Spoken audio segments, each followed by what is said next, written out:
پہلی بات یہ کہ اگر تو ہماری جڑ و بنیاد ایمان ہے، اس پاکستان کا جو تھیسس ہے جس کی بنیاد پر یہ قائم ہو وہ ایمان اور کلمے کی بنیاد پر، تو وہ ایمان تو کہتے کہ لا تقنطوا من رحمت اللہ، اللہ کی رحمت سے مایوس نہ ہو جاؤ. وہ ایمان تو کہتے کہ لا انہ لا یئس من روح اللہ الا القوم الکافرون، اللہ کی رحمت سے تو وہی مایوس ہوتے جو کافر ہوتے ہیں. یہ سورہ یوسف کی آیت نمبر 87 ہے. تو یہ میسج ہمیں اپنے آپ کو اور اس عوام کو، اس قوم کو، اس نوجوان کو دینا ہے. اگر تم اللہ کو ماننے والے ہیں، پہلا سوال ہے نا، اگر اللہ کی ذات پر ہمارا یقین ہے تو وہ اللہ کا کلام تو کہتے ہیں کہ مایوسی نہیں کرنی چاہیے. علماء نے لکھا ہے اس آیت کے ذیل میں کہ اللہ کی رحمت سے مایوس ہونا کفر ہے اور اللہ کی رحمت سے امید رکھنا فرض ہے ہمارے لیے. تو کتنے دیگر گو حالات ہوں، کتنے دیکھیں نا، اندھیری رات کے بعد صبح کی روشنی کون نمودار کرتا ہے؟ اللہ سبحانہ و تعالیٰ نا.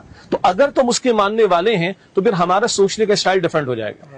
تو یہ ایمان کی محنت کا معاملہ، قرآن سے جوڑنے کا معاملہ، اللہ کی ذات پر توکل کا معاملہ، اس منہج پر ہمیں کوشش کر، آج کے پیغام کو میں سمجھتا ہوں کہ اس منہج پر ہمیں اپنے آپ کو، اپنی قوم کو، اپنے نوجوانوں کو سوچنے کے لیے تیار کرنا ہے. تو پھر اللہ راستے بھی کھولے گا. قرآن کہتا ہے سورہ طلاق میں من یتوکل علی اللہ فہو حسبہ، جو اللہ پر توکل کر لے اللہ تعالیٰ کافی ہو جاتا ہے اس کے لیے.